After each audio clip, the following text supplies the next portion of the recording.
తాకట్లో ఉన్న మీ బంగారాన్ని విడిపించి ఆ రోజు ఆన్లైన్ రేటుకి కొంటాం. Sharma gold company.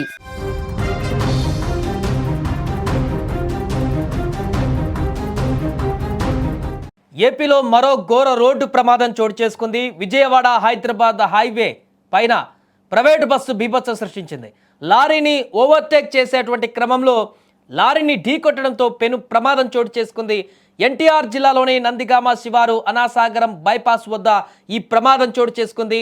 హైదరాబాద్ నుండి వెళ్తున్నటువంటి కావేరీ ట్రావెల్స్కి చెందినటువంటి ప్రైవేట్ బస్సు లారీని ఓవర్టేక్ చేస్తూ ఢీకొట్టడంతో ఈ ప్రమాదం సంభవించింది. ఈ ప్రమాదంలో ప్రస్తుతం అక్కడ చాలామంది గాయపడ్డారు. ముగ్గురు పరిస్థితి విషమంగా ఉన్నట్లుగా తెలుస్తుంది. మరో 8 మందికి తీవ్ర గాయాలైనాయి. ఇక ప్రమాద సమయంలో బస్సులో మొత్తం 35 మంది ప్రయాణికులు కూడా ఉన్నట్టుగా తెలుస్తుంది. ఇక ఈ ప్రమాదం తర్వాత ప్రయాణికులు అందరూ కూడా ఒక్కసారిగా ఉలిక్కిపడ్డారు.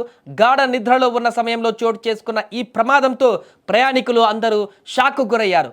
ఈ ప్రమాదంలో ఎవరికి ఎటువంటి ప్రాణహాని ప్రస్తుతానికి లేకపోవడంతో అందరూ ఊపిరి పీల్చుకున్నారు. ప్రమాదం జరిగినటువంటి వెంటనే స్పందించిన హైవే మొబైల్ టీం సంఘటనా స్థలానికి చేరుకొని సహాయక చర్యలను ముమ్మరం చేశారు.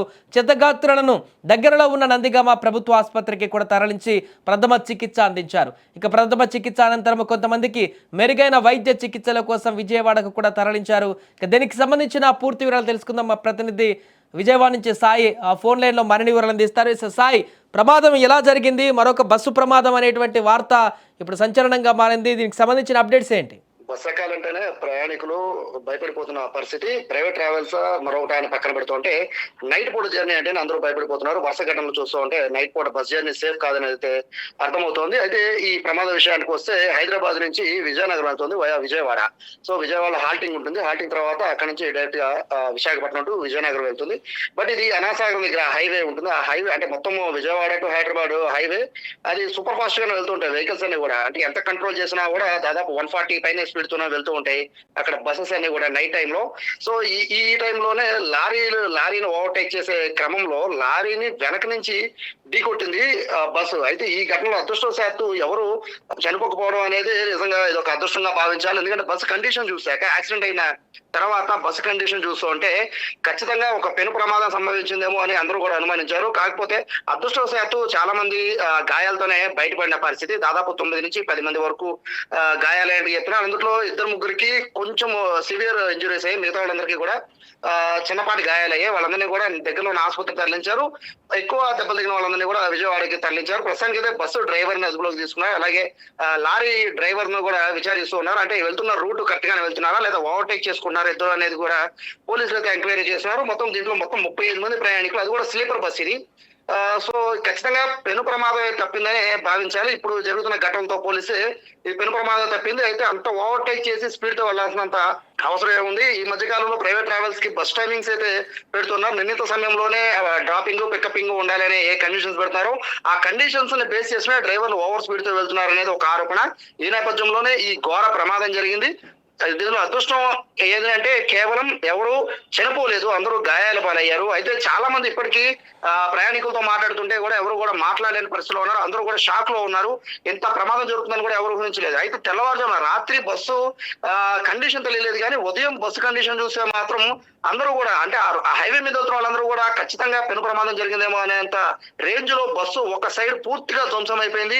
పూర్తిగా ఒక సైడ్ మొత్తం కూడా ఆ మిర్రర్స్ అన్ని కూడా పూర్తిగా పగిలిపోయిన పరిస్థితి. సో ప్రస్తుతానికి అయితే పోలీసులు ఎంక్వైరీ చేస్తున్నారు.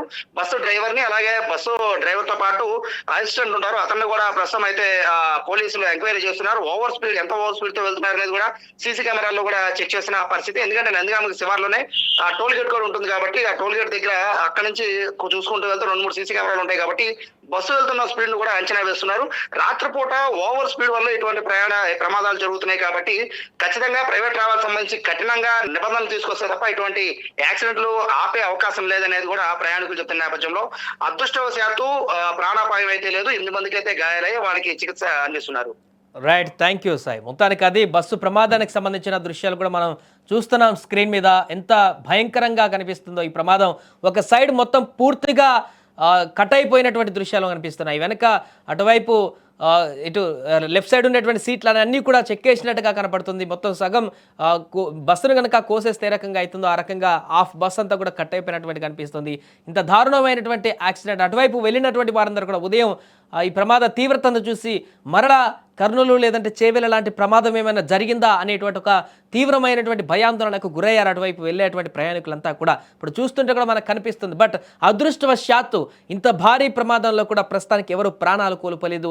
అది సంతోషకరమైనటువంటి వార్తను మనం చెప్పుకోవచ్చు. కానీ ఇక్కడ ప్రమాదం మరొకసారి ఇక్కడ బస్సా లేకుంటే లారీయా కానీ హైవేల వద్ద నిర్లక్ష్యపూరితమైనటువంటి డ్రైవింగ్ అనేది మరొకసారి కొట్టొచ్చినట్టుగా కనపడుతుంది. ముఖ్యంగా రాత్రి వేళ సమయంలోనే ఇలాంటి ప్రమాదాలు ఎక్కువగా కొనసాగుతున్న సందర్భం కూడా మరొకసారి రాత్రి ప్రయాణాలపైన క్వశ్చన్ మార్క్ని గుర్తు చేస్తుంది.